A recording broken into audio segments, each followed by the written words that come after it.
Une fenêtre sur la nature, une porte sur l'océan.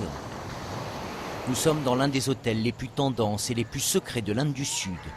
Une cachette tropicale dans le Tamil Nadu. Et dire que tout cela a failli ne pas exister.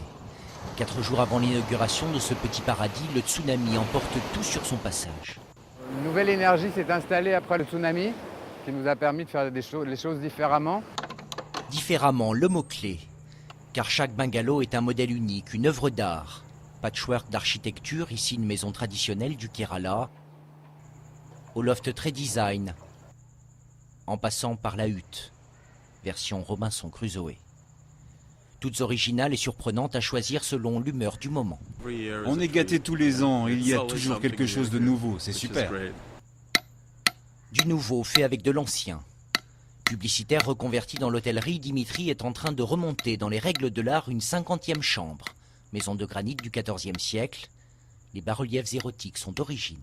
Vous pouvez venir 50 fois et avoir 50 expériences différentes. Mais le trait d'union ici, c'est l'environnement. Les voitures sont électriques pour se déplacer sur 12 hectares, les chauffe-eau solaires et le recyclage à tous les étages.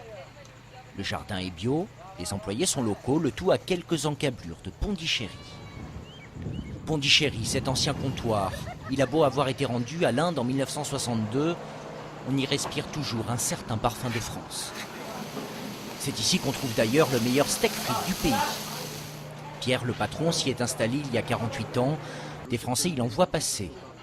De plus en plus. Ils sont touchés par le charme de Pondichéry, parce qu'ici il y a une paix, il y a une douceur de vivre, il y a, comme je disais, il y a une atmosphère spirituelle.